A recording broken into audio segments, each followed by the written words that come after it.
to matters politics, the motion to oust the Tharaka Senator Kindiki has elicited reactions from different quarters, especially the MT.Kenya East region. While some are in support of it, others argue that the region has been sidelined since no other senator occupies a senior position in the Senate, as well as lack of Jubilee-nominated senators from the region. George Maringa has more. So the ayes have 54.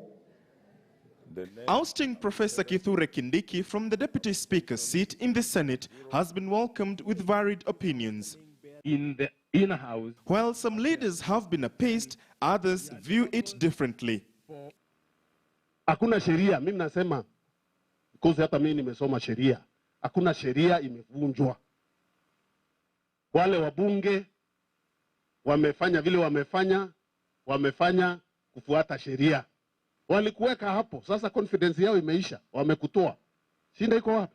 To me, there was that position was meant for the region. So if that happened because of reasons even beyond my knowledge, then it should have a compensation. The move, which has been termed as checkmate in the game of chess, may have shaken the popularity of the ruling Jubilee party. It was not a good move to have Kindiki removed from that position, and it's not gaining any ground for Jubilee within Mount.Kenya East block, because if you look at the reasons why he was removed from the same position, it's because of the political issues here and there, which issues have not been cured, or rather will not be cured by the removal of Kindiki.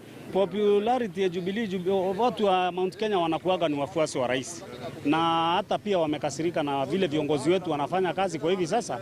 Sisi hatujafurahia kazi ambayo viongozi wetu wameenda kuifanya huko.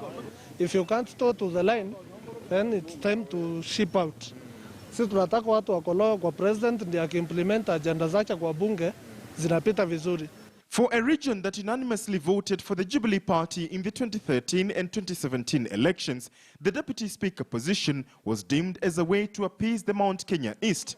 While the party's popularity has been put to test, the region will be keen to see how their backs will be scratched after Kindiki's ouster. So those reasons we hope you'll be able to discuss with us so that also we can have the region together, politically. George Maringa, KTN News in Meru County.